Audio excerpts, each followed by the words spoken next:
Buenas tardes.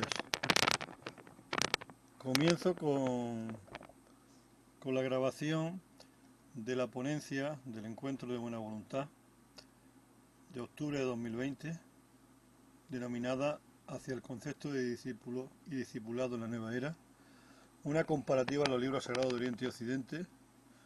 Mi nombre es Eduardo Ortega, de Granada, y estoy encantado de saludaros y de participar en este servicio compartido y de colaborar con todos vosotros.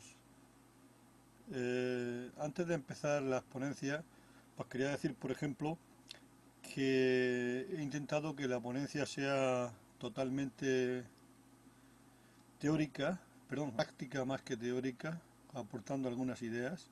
Y por supuesto, también una bibliografía extensa para si alguien quiere profundizar en dichas cuestiones. De tal manera que tenemos también que ver que esto es simplemente un espejo de arriba, de los registros acásicos. Así como es arriba, es abajo. Y por tanto, nosotros somos una mera circunstancia. Lo importante es nuestra conciencia y nuestro interior. De tal manera que quizá lo que el discípulo tiene que aprender antes que nada es a practicar paciencia y resiliencia, y a la vez pues a luchar y a pelear la batalla, ¿no? Porque es la única manera de poder alcanzar metas con disciplina y voluntad. Algo así como caerse y volver a levantarse. Asimismo quiero hacer mío y compartir el poema de Bertolt Brecht, ¿no? Dice que hay personas que luchan un día y son buenos, hay personas que luchan meses y son mejores, que otros que luchan años y son también muy buenos. Dice, pero que los que luchan siempre o cada día, estos son imprescindibles. Bueno, pues estos imprescindibles nos debemos de incluir todos en este camino, en este sendero de lucha por mejorarnos y por servir. Bien, en la diapositiva que estoy presentando, como se ve el esquema es un poco comparativo de las distintas religiones, tanto orientales como occidentales, aunque realmente todas las religiones son orientales, porque la propia Biblia y el Corán y el judaísmo y la mayoría han nacido en Oriente. Occidente simplemente ha heredado, pero la mayoría son orientales. Y luego también pues una especie de síntesis aplicada y su relación también con esta síntesis que hace también la literatura teosófica y en este caso los maestros que estamos estudiando, el maestro tibetano o Vicente Bertrand Anglada, entre otros, como discípulo avanzado, y que creo que son interesantes y que nos pueden aportar luz y conocimiento. Bien, el concepto de discipulado, como todos sabemos, es un concepto genérico y asimismo Platón habla de que como persona que sigue o defiende ideas y doctrinas o la enseñanza de un maestro. Es verdad que hay un concepto tradicional en la era de Piscis y un concepto maestro-discípulo ya en la era de Acuario, que es distinto. Expongo aquí en la diapositiva pues, algunos modelos, ejemplos de estas iniciaciones y de estas relaciones maestro-discípulo, como en la masonería hay 33 grados, o como la Iglesia tiene sus sacramentos mayores y menores. A este respecto, igual que los rosacruces, en la masonería aparece el aprendiz, compañero y maestro como grados, y luego ya los grados más altos, también los rosacruces aparece pues el nigredo, rubledo, el albredo, un poco en el sentido de ir cambiando de lo más oscuro a lo más blanco, emulando al cisne óptico. En la siguiente diapositiva, sin embargo, también abordamos pues lo que es vivimos una época o era de transición. Se cree que para el 2025 más o menos estará entrando ya en plenitud la era de Acuario, por eso vivimos una era bastante poco convulsa, unos años convulsos. Y como yo expongo aquí, va desapareciendo en parte el concepto de dependencia del maestro, el velo de lo religioso, que antes era un misterio, va siendo velado. Es una época de crisis de cambios, y esos signos de cambio pues exigen que el aspirante pase por este o discípulo en el Valle de las Sombras, enfrente el desafío de la vida y a un acorde de premonición para el gran cambio. Hay por tanto sonidos, colores, vibración, tal vez enfermedad en el interior de ese ser. El discípulo en ese cambio tiene que aprender a luchar y contra esos desequilibrios o reajustes de cambio. Y también tiene que aprender un poco también a contactar con esa imaginación creadora y con esa luz que purifica e ilumina todo y que va despertando la intuición. A este respecto, bueno, cualquier crisis que significa coyuntura o cambio en un momento de incertidumbre, que puede ser un cambio hacia la mejora o hacia el empeoramiento, significa como un punto de apoyo para el cambio, por tanto, y para el progreso. Y por tanto las crisis son necesarias para avanzar. Asimismo, también el discípulo es consciente que sobre todo aspira a vivir ese reino del Espíritu, que es su reino principal. Aquí estamos de paso. Y tal vez pues se encuentre como regalo pues algunos dones, algunos poderes, algunos pequeños milagros en la vida que son un regalo de Dios, pero no porque los busque, sino porque simplemente aparecen en el camino. También en la era de Acuario ya el discipulado de la nueva era trata de una relación con el maestro interno, no se trata de un maestro externo. Siguen en parte las crisis y los cambios. Hablamos por tanto de un maestro interior y hablamos de la era del espíritu y hablamos de que el discípulo se ha convertido y hoya el mismo sendero en el sendero mismo. Requiere quizá un mayor grado de compromiso y responsabilidad, sin embargo el discípulo goza de más libertad y no es tan importante el rito como la relación con el corazón y el interior del maestro con mayúsculas. Si es verdad que las energías son más fuertes, las energías críticas afluyen con más fuerza y que los grandes avatares y maestros trabajan por ese cambio interior. Podemos decir lo siguiente: hay una revolución de la conciencia con esas nuevas energías, hay una identificación del discípulo con el sendero y la conciencia superior hacia una vibración de energía y puntos de tensión y distensión y de cambio, y el discípulo poco a poco va ascendiendo en esa escala simbólica de unión con el Atman y por tanto vamos construyendo ese hombre de sabiduría y poder. Como dice San Pablo, crecer en la gracia y sabiduría y en el conocimiento del Señor Jesucristo, pues algo así, ¿no? Un hombre de sabiduría y poder. Y por eso había puesto yo aquí cuáles son esos frutos cuando se crece, que son pues el amor, el gozo, la paciencia, la benignidad, la bondad, la fe, la mansedumbre, la templanza. Dice, contra tales cosas no hay ley. ¿Qué quiere decir aquí San Pablo? Quiere decir sencillamente que la ley me refiero a la ley natural, a la ley racional, no hay, porque la persona que ha trascendido y vive en ese filo de la era ya o en esos valores del espíritu, ha superado la ley, porque la ley en cierto modo que está para controlar, para limitar a aquellos que no llegan, pero el que ya ha superado la ley no necesita ley, porque ya se ha convertido en la propia ley. No sé si me quiero explicar, al practicar esas virtudes. También cito a Patanjali, que lo podéis ver ahí, que habla también de la unificación con el logo superior y el camino de la iluminación como experiencia que no se puede nombrar, como esa experiencia de Dios en nosotros. Por supuesto, pasamos ahora al tema del hinduismo. El hinduismo tiene que ver pues con el Bhagavad Gita, y el Bhagavad Gita es un libro que forma parte también de los Upanishads y explica la lucha y el enfrentamiento entre los Kauravas y los Pandavas, y como Arjuna es el sublime discípulo del señor Krishna, dotado de un intenso desapego por lo terrenal y de un intenso amor por su maestro. Se explica la guerra y los conflictos, tanto a nivel de los distintos cuerpos y sus tratos, etcétera. Hay un libro aquí que no he añadido, que también, si alguien quiere, es complementario, de Blavatsky, que es La voz del silencio, que también podría ser interesante un poco para explicar cómo se va escuchando ese silencio. Bien. Por otro lado, los Upanishads, de igual modo, la vida del discípulo que ama a su maestro es una vida de trabajo y de felicidad. Y noche y día trabaja sin parar, en la fatiga, sin parar, no tiene en cuenta la fatiga, y día y noche vive consagrado a él. Cita aquí la poesía de William Blake, dice: ver un mundo en un grano de arena y un cielo en una flor silvestre, sostener la infinidad en la palma de tu mano y la eternidad en una hora. Quiere decir que esa eternidad es lo que en definitiva va buscando el discípulo.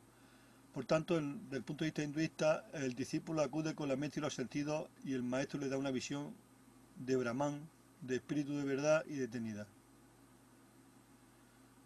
Para ello, la luz del conocimiento sagrado nos debe de iluminar y tenemos que alcanzar esa gloria de la sabiduría.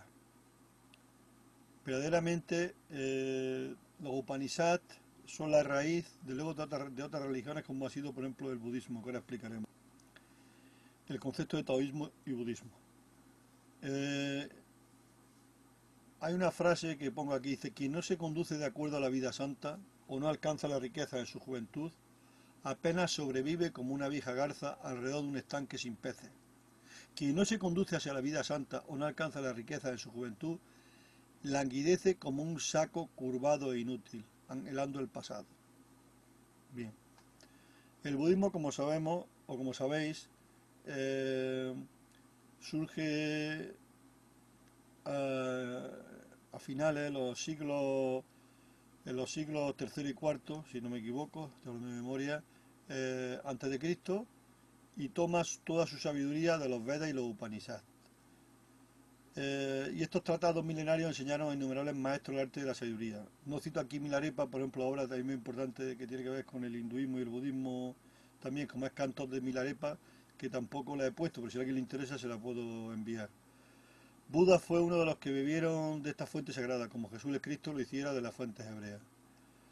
Y lo que dice Buda en definitiva es que hay que practicar el noble óctuple sendero y que el discípulo debe de evitar pues todas aquellas cuestiones que causan dolor, como por ejemplo pues lo que es matar, robar, tener una conducta sexual inapropiada, mentir, calumniar, insultar, tener conversaciones vanas, codiciar, tener mala voluntad y poseer creencias falsas. En definitiva, esto está recogido en el libro denominado el Dhammapada, el camino del Buda. Ya sabéis que hay como dos corrientes, el Mahayana y el Theravada, pero en fin, no he entrado en esto porque lo que se trataba era de hablar del discípulo, por eso no he entrado en la cuestión. Bien, seguimos. También sí es importante, por ejemplo, he copiado del Dhammapada algunas cuestiones, ¿no? Porque un poco para reflexionar. Por ejemplo, dice aquí, dice, la larga es la noche para aquel que está despierto. Si un hombre busca y no puede encontrar a alguien que es mejor o igual que él, que prosiga reciamente la senda de la vida. No puede haber amistad con un necio. Un necio consciente de su necedad es por tal razón un hombre sabio, pero el necio que piensa que es un sabio es verdaderamente un necio. Aún así, toda su vida un necio se asocia con un sabio, no comprenderá la enseñanza, igual que la cuchara nunca captará el sabor de la sopa. Sin embargo, si uno encuentra a un hombre sabio, pues debe de unirse a él y caminar con él. Nos dice. Y luego habla de la felicidad. ¿Qué es la felicidad? Pues la felicidad es la visión de los nobles. Los nobles, en el mejor sentido de la palabra, como las personas que practican las virtudes, claro, lógicamente. No nobles de cuna, ni nobles de dinero, ni de poder, sino personas que practican las virtudes.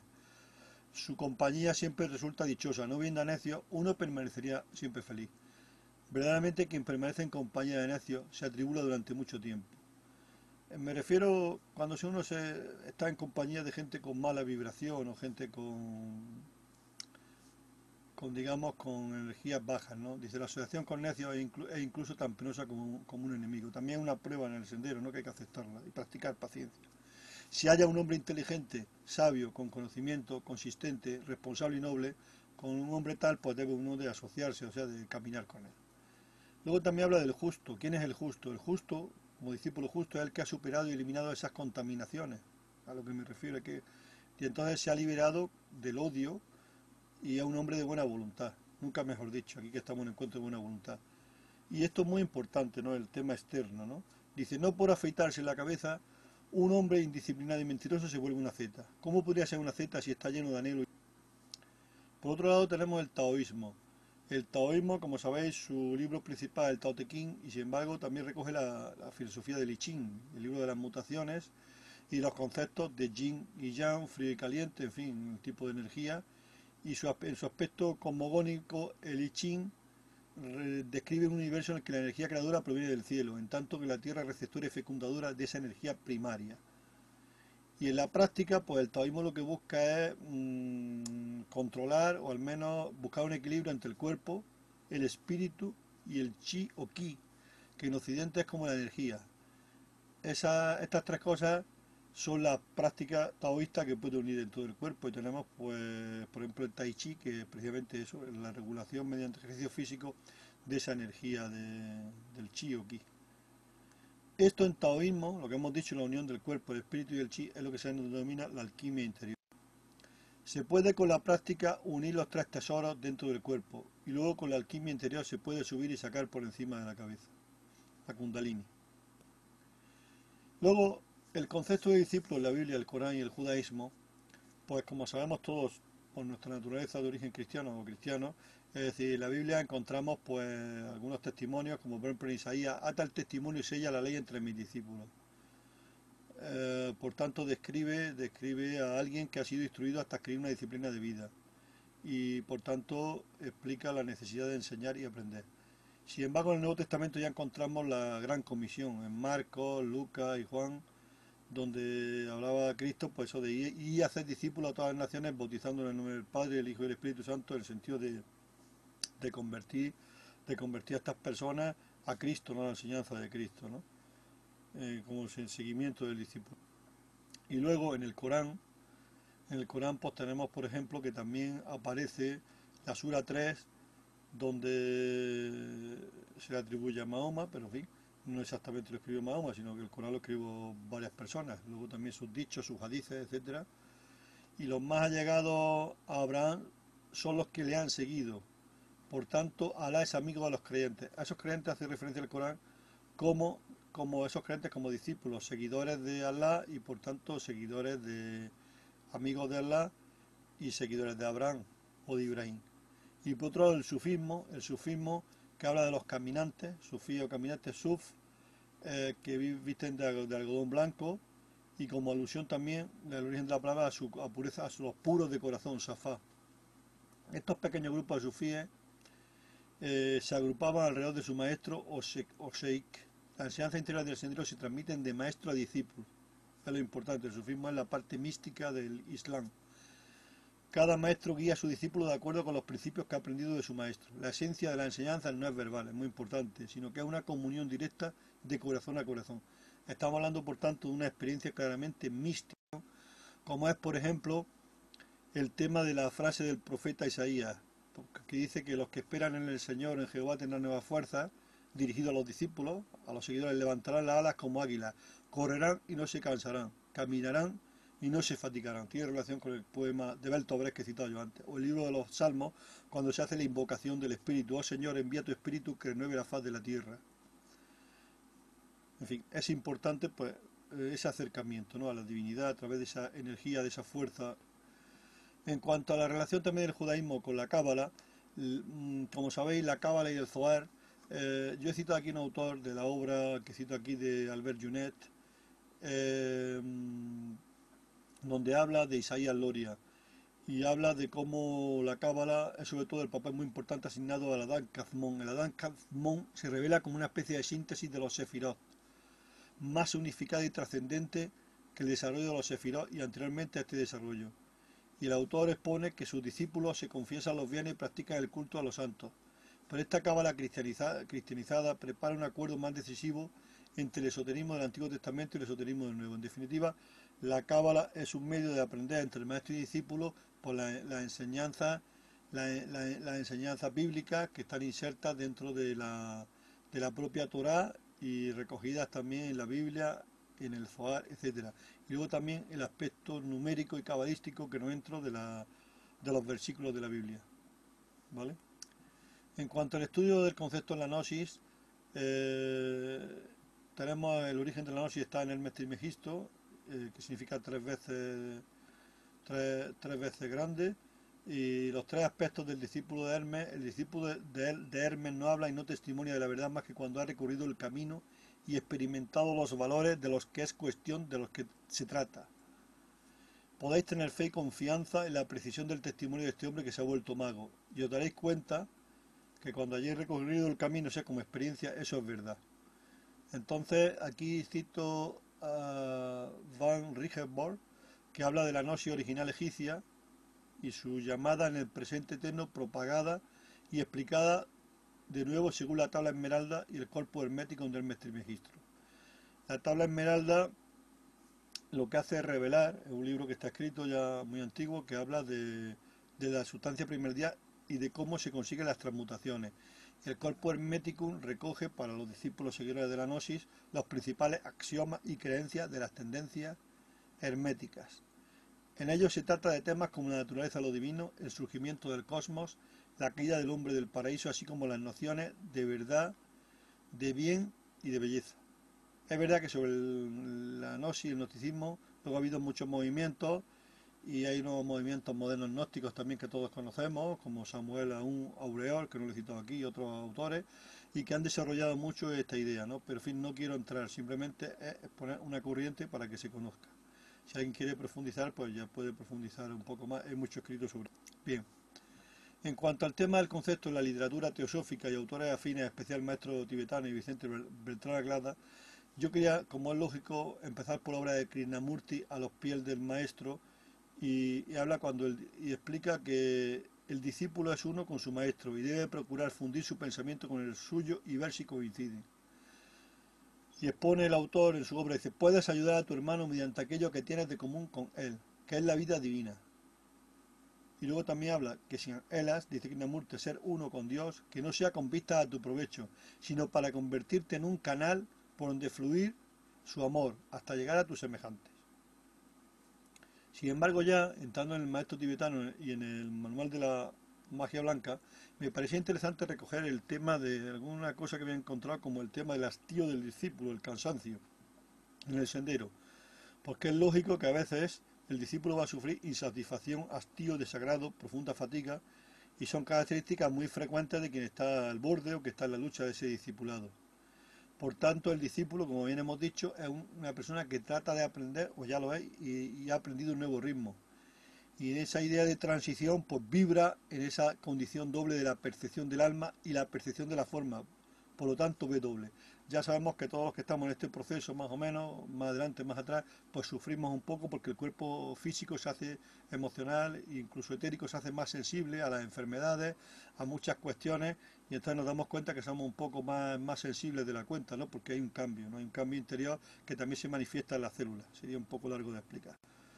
En cuanto al camino del discípulo, también habla Ali Bailey, el discípulo de la nueva era, que se denomina mago blanco aquel que mediante el alineamiento consciente con su ego o ángel es receptivo a sus planes y propósitos y por lo tanto capaz de recibir impresión superior.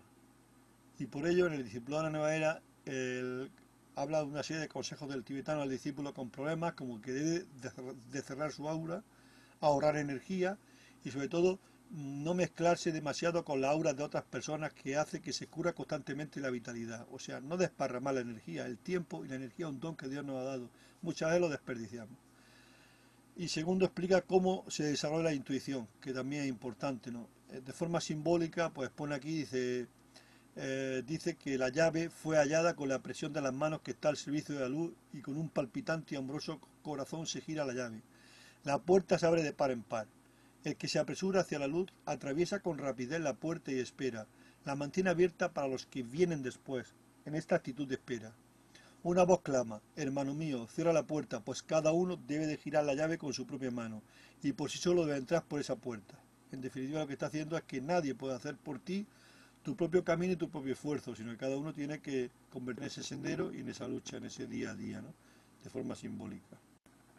En cuanto a Vicente Beltrán Anglada, que tiene bastantes escritos y es un discípulo bastante aventajado, una iniciación bastante superior, eh, yo es que he consultado solo el diario de un discípulo, aunque tiene más obras, Magia Organizada Planetaria, los ángeles solares, etcétera. En fin, todas estas obras que tiene, que yo más o menos las he leído, pero que no quería entrar. Como está hablando del discipulado, pues aquí relaciona el autor el trabajo del discípulo, que es muy importante, con los devas, y especialmente con los devas superiores y o ángeles. O sea, la construcción de esa energía, de ese trabajo, con la ayuda de los devas. Es una cosa que también este autor pues ha puesto una pincelada, digamos, nueva y que es importante. Y luego también habla de las iniciaciones, de cómo las iniciaciones van desde aspirante hasta el que entra en el discípulo en la del conocimiento, luego la iniciación solar hasta la iniciación cósmica, como expansiones de conciencia que vamos poco a poco recibiendo. y en definitiva coinciden con todas las teorías de todas las personas que hemos estado hablando y son lo que hemos denominado transmutaciones alquímicas. Se refiere a esa alquimia, a esa alquimia interior, ¿no? A esa depuración interior que todo, como en ese Nigredo, Rubledo y Albedo vamos construyendo, tenemos que construir, nos vamos depurando, nos vamos transmutando, ¿no? En cuanto ya para ir terminando, pues en cuanto a la síntesis y aplicación práctica y desarrollo de la nueva era, que ya está en ti, yo he explicado aquí algunos autores a pie de página, que los podéis ver, y en definitiva yo aporto algunas ideas para el diálogo como es. Hay que luchar contra el espejismo de creer que ya ha llegado a la meta. Si vivimos distraídos tenemos que despertar del sueño, como dice San Pablo. Tenemos que tener una superación diaria y el vivir el ahora. Tenemos por tanto que ver de qué manera estamos en ese espejismo, ¿no? En ese espejismo que ponía Bailey en su obra Espejismo Mundial. También cito aquí la obra del poder de la hora, una obra muy famosa de Eckhart Tolle que dice, si tú aquí y ahora te resulta intolerable, si tú aquí y ahora te resulta intolerable y te hace desgraciado, tienes tres opciones: retirarte de la situación, cambiarla o aceptarla totalmente. Simplemente sé y disfruta siendo, o sea, vive en el ser, lo que está diciendo el autor. También hay que buscar construir en esta nueva era la síntesis, que no se puede enseñar, sino que es una cosa que se aprende. El concepto de aprender tiene que ver, por tanto, con el concepto de coger esa enseñanza en el sentido práctico, ¿no? En el sentido en el sentido de captar algo por el medio de los intelectos, de los sentidos, de que se interioriza ese conocimiento. También es importante fluir, eso implica una metanoia, un cambio. También es importante la creatividad, el salir de la zona de confort, la intuición, el desarrollo de la imaginación creadora. También es importante tener metas, escuchar al cuerpo y el alma, soñar, y el servicio como un factor tiempo que a veces es un espejismo en esa ilusión del discípulo. Y por supuesto vitalizar los 7 chakras con una alimentación sana, luz solar y ausencia de tóxicos. Bueno, pues un cordial saludo a todos y gracias por vuestra atención, y espero que estas ideas nos ayuden a compartir pues estos cambios en las diversas religiones y esta idea de síntesis en el discipulado de la nueva era. Muchas gracias a todos y un abrazo fraternal. Hasta siempre.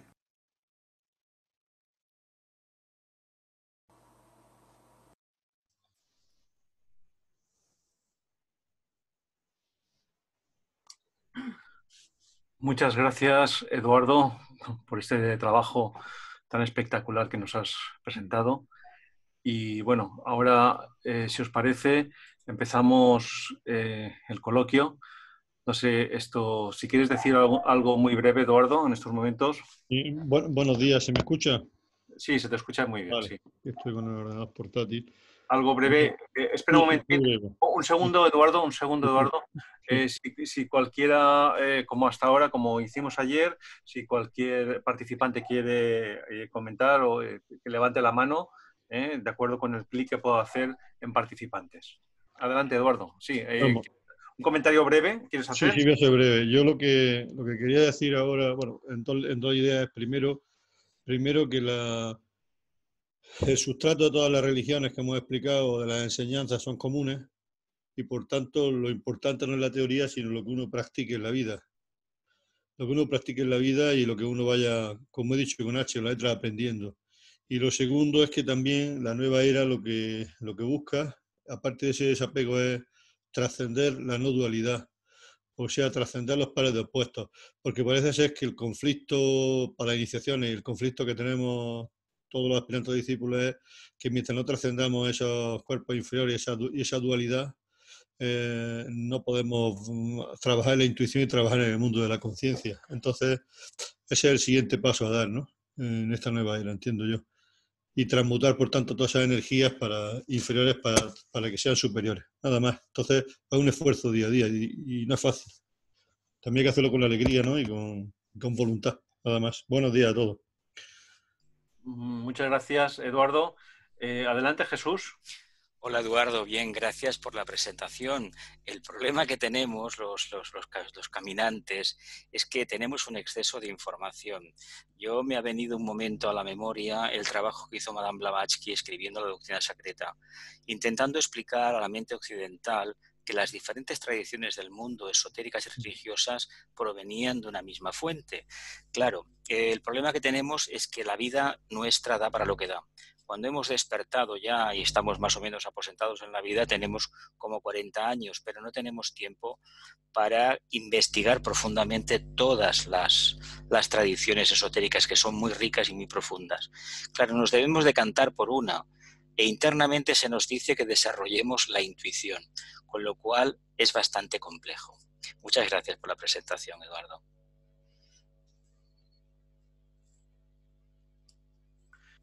Sí. Gracias, Jesús. ¿Quieres hacer un comentario, Eduardo? Bien, no, estoy de acuerdo con Jesús. Lo que pasa es que, bueno, habría que añadir aquí una cosilla más. Es verdad que junto a las nuevas tradiciones antiguas, es verdad que ahora han aparecido muchos nuevos movimientos, ¿no? Que buscan lo mismo. No hay una transformación de esos movimientos, porque al final el sustrato es el mismo, ¿no? Y bueno, yo iba a decir, creo, vamos, no sé si lo te compartís conmigo, que bueno, que las ideas, como diría Platón y tal, están en los registros, en esos registros acásicos, ¿no? Y uno entra en contacto con esa idea, porque Dios te da ese don de que entres en contacto. Y entonces, pues toda la gente que ha escrito, que ha tenido ideas, o que en definitiva, es una transmisión de conocimiento a través de esos maestros o de Dios, y que bajan de esos registros acásicos que están ahí arriba, ¿no? En la nube. Es como un registro común en el cual todos a través de la intuición podemos llegar y participar. Es algo complejo que sería para otro encuentro, pero creo que el tema del trabajo que he puesto, el trabajo con los ángeles solares superiores o devas, y el tema de los registros acásicos, puede ayudar a entendernos muchas cosas, ¿no? Para que en nuestra vida, pues, nos demos cuenta que a veces vienen a nosotros ideas o conceptos o intuiciones, y es porque estamos poco a poco en esa expansión de conciencia entrando en otros niveles superiores, lo cual es un indicio de que estamos en el sendero, entiendo yo. Muy bien, muchas gracias. Juan, adelante. Sí, hola, buenos días, muchachos. Gracias, Eduardo, por tus reflexiones. Te estoy escuchando con mucha atención y veo que participo de tu pensamiento en muchos aspectos. Yo quería hacerte una pregunta, y es la siguiente. ¿Consideras tú que en un futuro va a ser más importante considerarse un discípulo que considerarse un individuo integrado en la dignidad humana y expresando la humanidad de Dios? Y lo dejo ahí. A ver. Lo último, ¿te refieres a un discípulo o un individuo integrado en la humanidad de Dios? Has dicho, ¿no? Sí, no, me refiero, Eduardo, exactamente, perdona, quizás no me he sabido interpretar. Sí. Hasta ahora tenemos muy diferenciado lo que es un discípulo y lo que es un ciudadano del mundo, ¿no? Sí, te entiendo, sí. Pero todo parece indicar que en un futuro todo esto va a cambiar intensamente.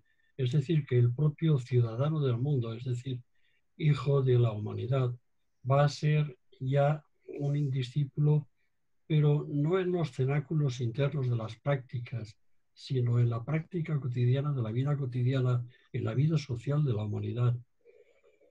¿Crees que vamos camino de eso? ¿Nos falta mucho para llegar ahí? ¿Crees que debemos de llegar ahí? Bueno, como todos los que estamos estudiando estos temas, sabemos que la era de Acuario está entrando, ¿no? O el cambio de era, hay una era un poco convulsa, ¿no? Se cree que entre el 2025 y 2050 pues, habrá entrado en su plenitud. Y claro, está claro que en esa idea de cambio de las personas que van evolucionando, habrá que duda cabe. Ahora que duda cabe un cambio de mentalidad, lo está viendo ya, y de una fusión, ¿no?, con esas nuevas energías. Hay un señor que yo le he citado, pero que que habla también del mundo de la conciencia, y que se llama Gonzalo Rodríguez Fraile, ¿no?, que hizo también una obra que tiene ahí habla del camino de la conciencia. Y entonces este autor, en definitiva, lo que está diciendo es que precisamente en la medida que la humanidad hubiera, no sé, decía un 5, un 10% de discípulos, no sé, un tanto por ciento, pues muchas cuestiones kármicas o cuestiones simplemente de vibración inferior irían desapareciendo, porque gracias a la aportación que tú has expuesto de estos nuevos discípulos que van dando su impronta o que van dando su testimonio, como levadura que fermenta la masa, pues la humanidad podrá evolucionar también en conciencia, gracias a estos nuevos discípulos, a estas personas que van a impulsar ese cambio. Pero en fin, eso está en marcha. Lo único que pasa, como yo decía, que está la única dificultad ahora mismo es las energías que están chocando inferiores y superiores, y luego también la falta de unidad, ¿no? de unidad, ¿no? en las mismas personas que trabajamos en estos campos, ¿no?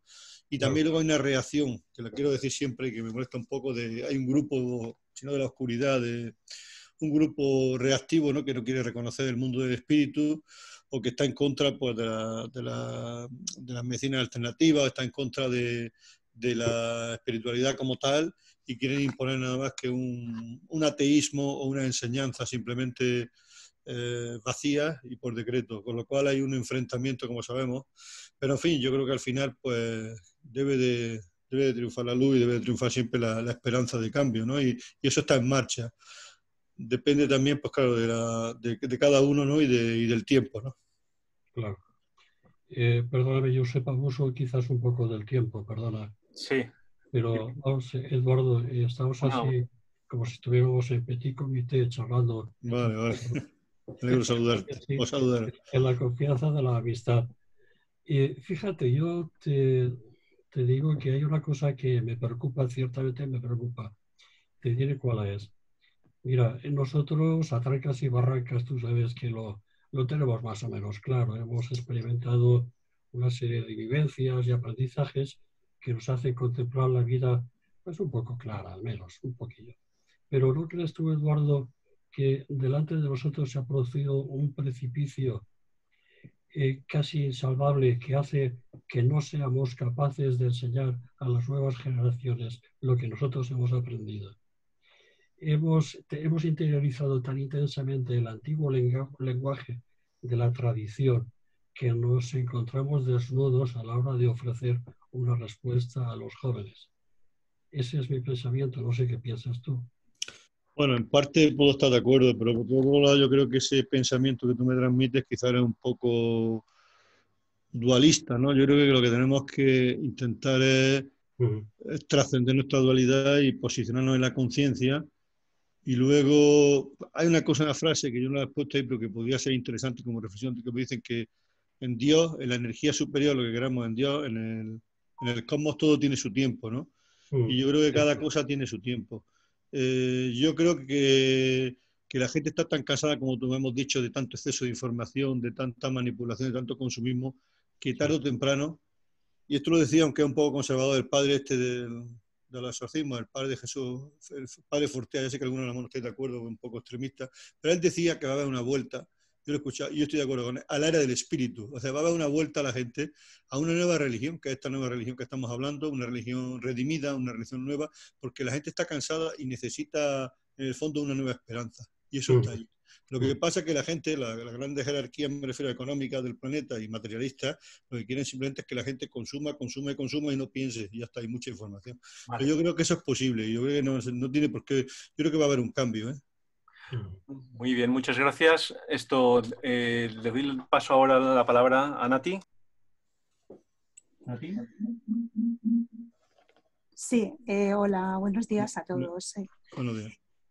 A mí, bueno, han habido dos cosas que me han llamado mucho la atención. La primera es cuando mencionabas el tema de los necios, que un necio consciente de su necesidad es, por tal razón, un hombre sabio. A mí poco esto me ha conmocionado, ¿no? Porque además es un discurso que yo he oído a un famoso yogi y, bueno, gurú, perdona, yogi no gurú, ¿no?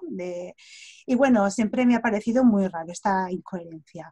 Y la otra cosa que te quería comentar es también oigo mucho el tema de los registros acásicos y cuando lo oigo pues se me ponen los pelos de punta porque dijéramos, lo estudian, estudian cómo acceder a los registros acásicos y entonces como que lo utilizan para sanar o para ayudar en el proceso de crecimiento de otras personas, ¿no? Como dijéramos, contactan con su alma a través de los registros acásicos y su alma a una persona X, la que sea, pues les da una información de cuál es el propósito de vida, ¿no? Entonces a mí eso también como que me gustaría que me dijeras esto si funciona, si es así, porque a lo mejor lo que yo tengo es como a lo mejor miedo, ¿no? O precaución, ¿no? Ante estos registros acásicos, porque me da mucho respeto, ¿no? O sea, contactar con el alma de otra persona y decirle a esa persona cuál es su propósito y misión de la vida, pues bueno, no lo sé. Yo no sé si entro en esas dinámicas y me gustaría que me dijeras, pues bueno, pues esto cómo funciona.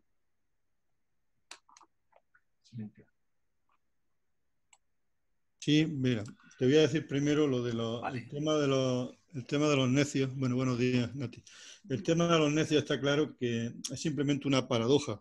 En el fondo quiere decir que todos somos un poco más o menos necios. En la medida que nos damos cuenta de nuestra necedad o de nuestra de nuestros errores, pues nos vamos superando. Entonces, simplemente lo que dice la doctrina es simplemente, pues mira, siempre búscate a alguien que te dé luz, que te pueda enseñar algo más que tú, así es simplemente un consejo nada más. Me interesa más ahondar en el tema de los registros acásicos en dos cuestiones. La primera, los registros acásicos hacen referencia a la conexión del maestro, del discípulo y maestro con el quinto y sexto chakra, que tiene que ver con el chakra de la intuición y el sexto chakra o chakra búdico. Y por otro lado también un tema que es la libertad de esa persona, o sea, que para la gente que le digan algo con los registros acásicos siempre la libertad existe, ¿no? No es que está todo predeterminado. Y tercero, vamos a ver qué iba a decir yo. Y tercero tiene que ver un poco también con ese camino del corazón, ¿no? Pero esta conexión con los registros acásicos tiene también que ver un poco con la idea, con el tema del trabajo con los ángeles superiores o los devas superiores. Y simplemente pues uno a veces intuye pensamientos, ideas o inspiraciones y eso pues te puede ayudar en la vida o a los demás.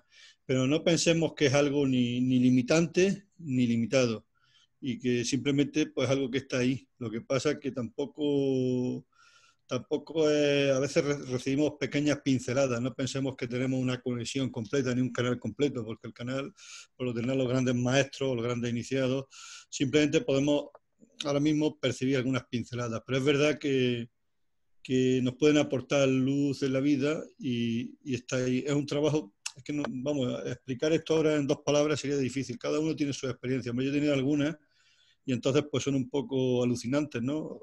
Es decir, en el sentido de que, bueno, a mí pues, he tenido intuiciones o cuestiones que luego se han cumplido, ¿no? Unas buenas, otras malas, otras positivas, y de todo. Y entonces, yo creo que esta apertura de la intuición hacia la conciencia es lo importante. Lo demás ya vendrá, tampoco tenemos que preocuparnos. Es un trabajo interior, de lo cual también se ha hecho un poco de comercio, porque toda esta gente que dice que tiene una conexión plena con los registros acásicos, eso es mentira, porque eso es casi imposible, ¿no? Pero bueno, ahí estamos. Es un trabajo interno que tiene que ver con el desarrollo del espíritu y de la conciencia y también con el desarrollo del cerebro, el equilibrio, como explican muchos maestros, del equilibrio o el desarrollo del hemisferio derecho del cerebro, que está mal aprovechado en relación con el izquierdo. ¿Vale? Muy bien, muchas gracias, Eduardo. ¿Carmen?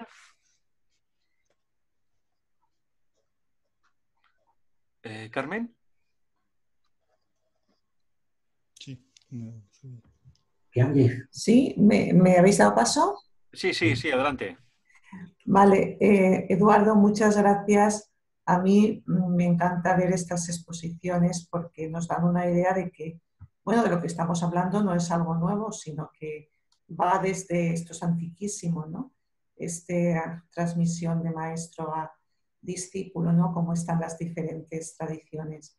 Entonces yo te quería preguntar concretamente el tema este que nosotros conocemos pues a través de Blavatsky, después con el maestro tibetano, con Vicente, todo el tema de los maestros en el plano interno, porque claro, en la India tenemos la tradición maestro-discípulo, pero los asramas son externos, ¿no?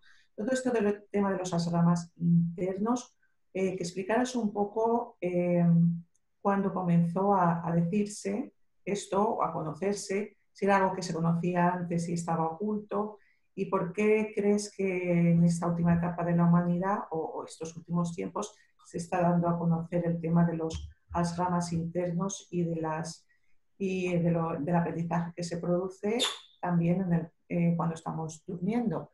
Que nos explicaras un poco cómo surgió esto, cómo se ha dado a conocer el tema de los asramas internos. Bueno, tu pregunta es un poco... Yo es que pienso que esto siempre ha existido. Lo que pasa es que ahora se le ha cambiado de nombre, porque las escuelas de misterios, por ejemplo, las escuelas pitagóricas, otras escuelas que había, distintas escuelas griegas, o incluso en la Biblia, ya había maestros internos y había gente con conexión, porque si examinamos la vida de Moisés o Abraham o muchas personas que aparecen en los textos escritos, ¿no? O la vida de Milarepa, es decir, hay mucha gente que ya tenía conexión con esto y trabajaba con estos maestros.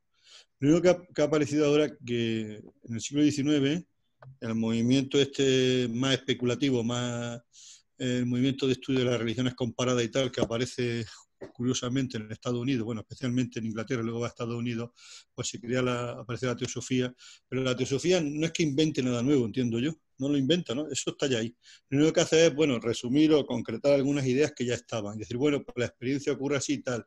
Luego sabéis que luego esto también a nivel científico, Carl Gustav Jung también lo desarrolla y aportó algunas ideas, y mucha gente más, ¿no?, que ha escrito, ¿no? Pero no estamos aportando nada nuevo, estamos dando vueltas por el mismo terreno. Y vuelvo a insistir lo mismo. Yo creo que lo más importante y lo más difícil es la experiencia de cada uno podamos tener en esa expansión, en esa evolución de la conciencia y en esa conexión con el ser interno, ¿no? A través de nuestra alma y en el camino, ¿no? Y en la medida que nosotros vayamos co-creando, somos co-creadores con el Padre, vayamos co-creando y ayudando a los demás y aprendiendo a usar estas nuevas energías del espíritu, pues yo creo que en esa medida todo va a ir cambiando, ¿no? Porque si cambias tú, cambia el mundo, ¿no? Entonces, las teorizaciones nos pueden servir para comprender que no estamos solos, que hay personas ya que han hollado ese sendero, que lo han vivido. A partir de ahí, el mensaje antiguo de la era de Piscis ya no nos vale, porque realmente, como ya hemos dicho, es el era de Acuario el discípulo que se convierte en el sendero mismo, o el discípulo el que se va a convertir a través de la conciencia en el propio maestro. Como chispa, ¿no? Como una chispa, como un trocito. Hay un trozo ahí que yo tengo en un PDF, luego se os mandará si puedo, que somos en definitiva un trocito de Dios. Y en ese definitiva que vamos siendo ese trocito de Dios, pues vamos mutando y vamos cambiando, ¿vale? Y no es tan importante lo antiguo como lo nuevo. Yo creo que lo importante es lo nuevo, ¿eh? Y el trabajo con los ángeles, ¿no? Y los registros acásicos. Esa es mi opinión. Muy bien, muchas gracias, Eduardo. Adelante, Alfonso, buenos días. Hola, buenos días a todos. Supongo que se me escucha bien, ¿no? ¿Se me oye? Se te oye perfectamente, sí. Vale, pues muchas gracias. Esto es un complemento a lo poco que he podido captar de la ponencia de Eduardo, que seguramente habrá sido exquisita, y es que el discipulado de la nueva era ya es un hecho. Es un hecho. La obligación de los servidores es encontrar la nueva savia y fortalecer sus manos. Estamos preocupados porque hoy aparentemente no existe un relevo para el cambio, no que se avecina, sino que realmente ya está ahí. La transmisión del conocimiento se realiza por medio de la vibración.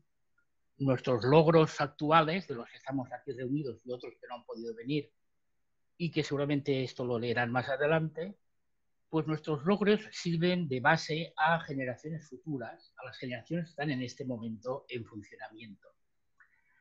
Existe una generación de discípulos actualmente, yo la incluyo, las experiencias que he tenido, los que he descubierto a nivel particular, se fluctúan entre la gente que tiene actualmente, a día de hoy, entre 24 y 56 años.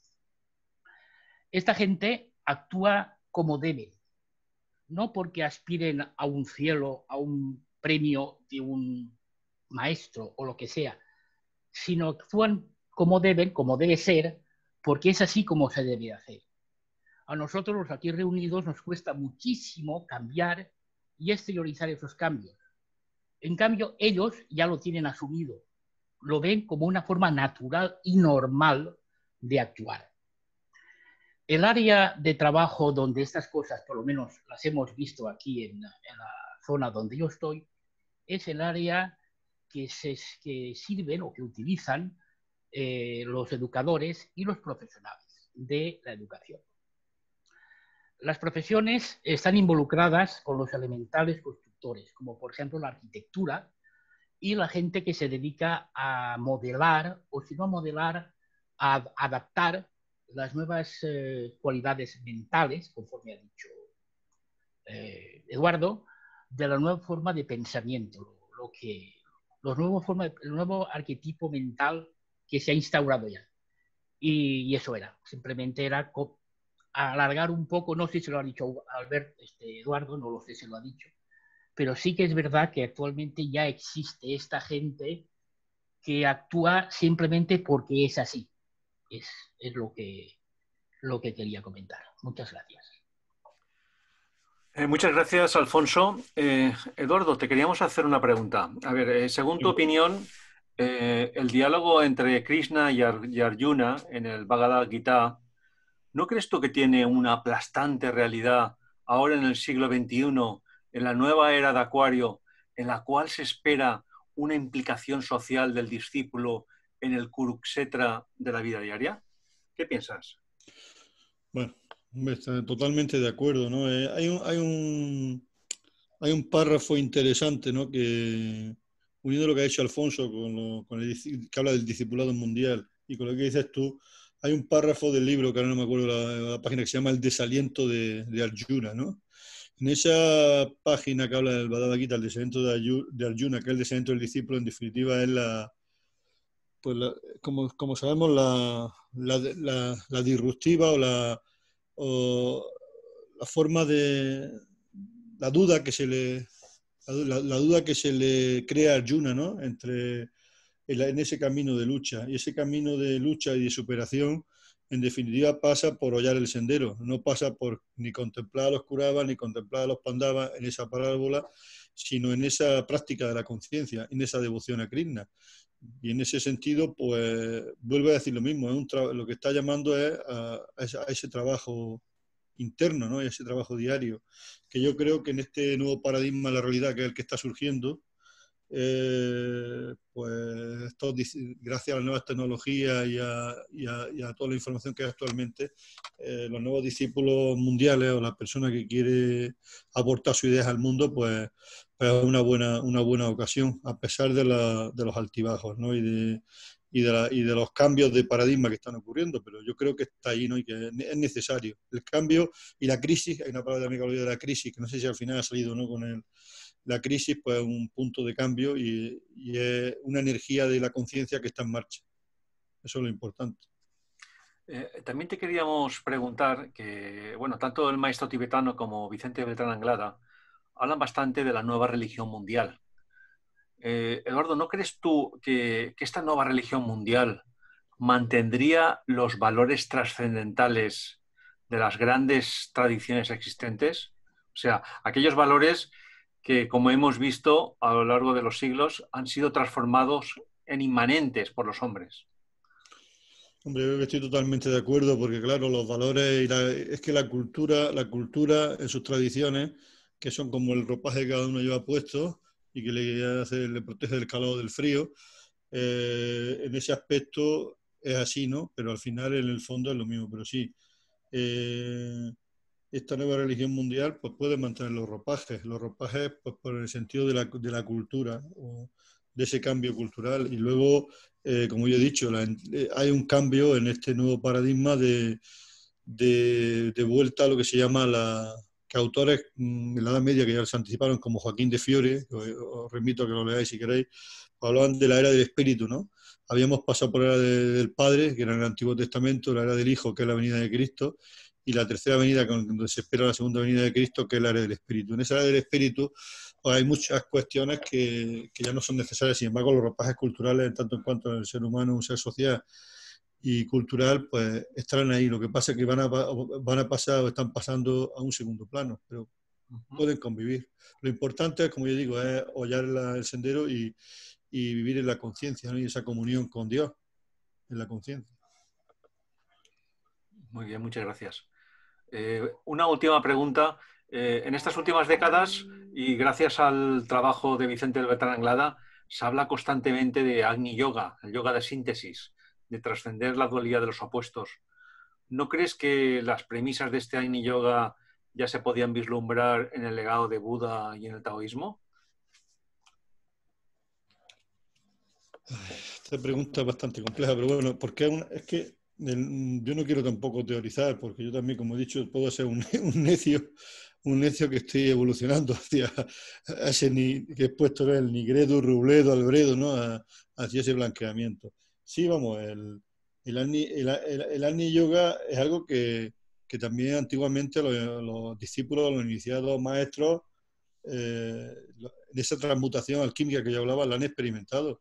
Si nosotros leemos claramente fuera del contexto católico la mera idea de San Pablo cuando habla de la transformación del ser humano, de la renovación de la mente, de la metanoia, o de otros autores, pues nos damos cuenta que todas estas personas han experimentado en su vida ese Agni Yoga o ese camino intuitivo y de evolución de la conciencia, y como tal, pues sí, aunque lo llamemos Agni Yoga, lo podemos llamar de otra manera, lo podemos llamar meditación de la conciencia, o meditación del nuevo paradigma, o meditación de la nueva era, lo podemos llamar como queramos.